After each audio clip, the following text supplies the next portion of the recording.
In August 2023, when Hun Manet officially took over as prime minister from his father, Hun Sen, the atmosphere in Cambodia and among international observers was a mixture of curiosity, expectation, and skepticism.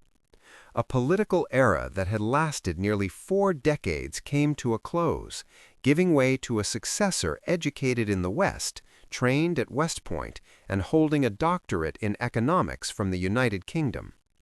Many asked, would this mark a turning point for the Kingdom of Wonder, a shift toward greater openness, modernization, and democracy, or merely a carefully staged transfer of power within a political dynasty? The transition itself was remarkably smooth. There were no dramatic debates, no visible power struggles, and little of the uncertainty that often accompanies major leadership changes. It felt less like a competitive democratic shift and more like a generational handover within a family-run enterprise. Although Hun Sen stepped down as prime minister, he assumed the role of president of the Senate, retaining significant political influence. His son took charge of the executive branch, while many key positions remained in the hands of long-standing allies and family members. For many observers, this did not signal systemic change so much as continuity under a refreshed image. Expectations for Hun Manet were high. He embodied a different profile from his father, young, internationally educated, fluent in English, versed in global economics and digital governance. He spoke of digital transformation, e-government, administrative reform, and enhancing national competitiveness. In a country that had maintained relatively strong economic growth before the pandemic, the vision of upgrading Cambodia's economy from low-cost manufacturing to higher-value industries seemed plausible. Yet nearly 3 years into his tenure, assessments of Hun Manet have grown more complex. On one hand, he has maintained political stability, something Phnom Penh consistently highlights as a core achievement. There have been no major fractures within the ruling party, the administrative apparatus functions smoothly, and Chinese-funded infrastructure projects continue to move forward. Official GDP figures remain relatively positive compared to parts of the region. On the other hand, structural challenges inherited from the previous era remain unresolved and, in some areas, more visible. Politically, democracy and press freedom remain contentious issues. International organizations continue to rank Cambodia low in terms of freedom of expression and political pluralism. Some journalists, activists, and opposition voices report facing legal pressure.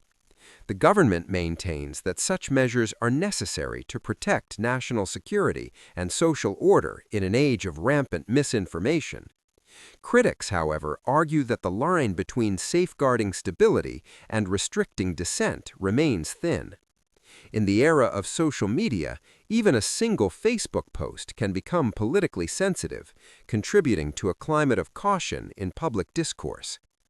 Economically, the deeper challenge lies not in short-term growth numbers, but in long-term structural reform. Cambodia remains heavily reliant on garments, construction, and real estate. The COVID-19 pandemic exposed the economy's vulnerability when tourism and exports declined sharply.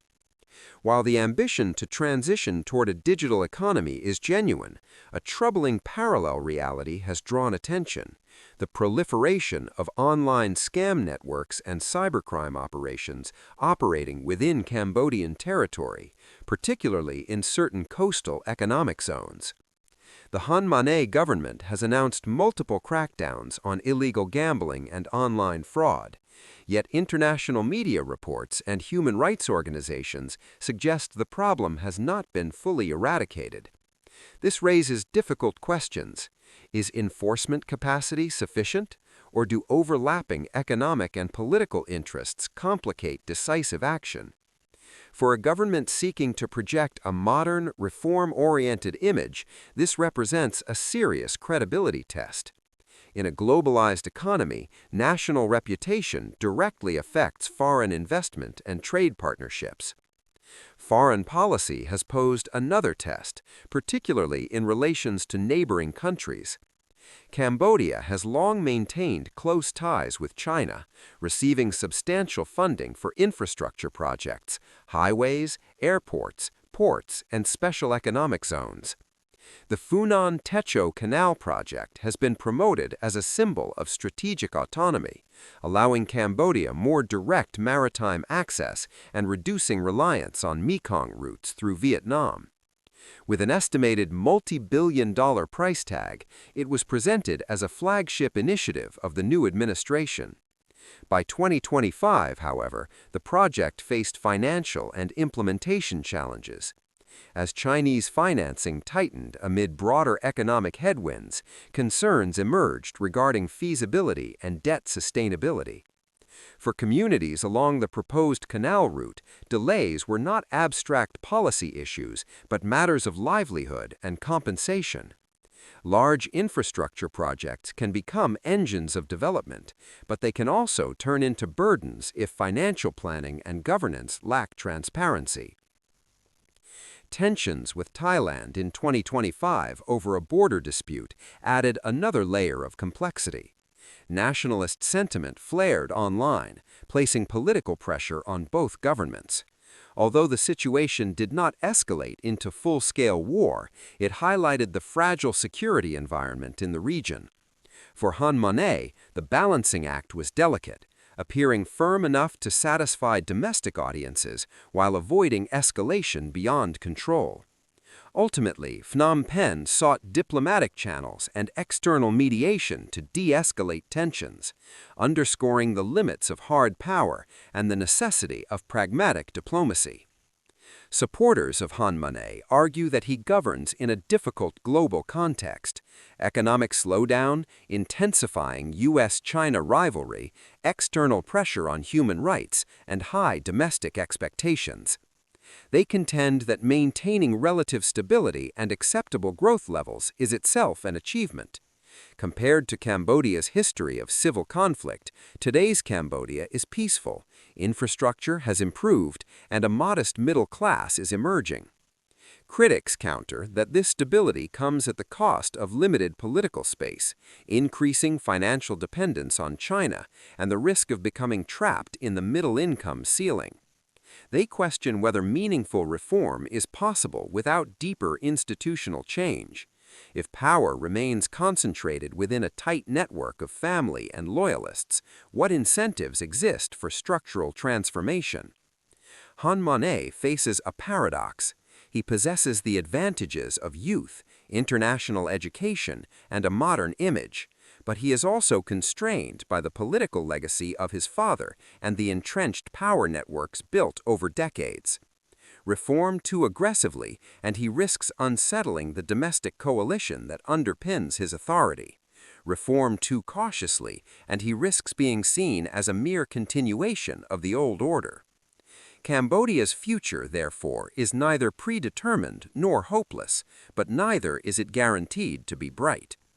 If the government meaningfully addresses cybercrime, diversifies economic partnerships, improves transparency, and gradually expands space for dialogue, Hun Manet may carve out an identity distinct from his father's shadow. If government continues to rely primarily on messaging, symbolic megaprojects, and tight control on dissent, the country risks falling behind more dynamic economies in the region.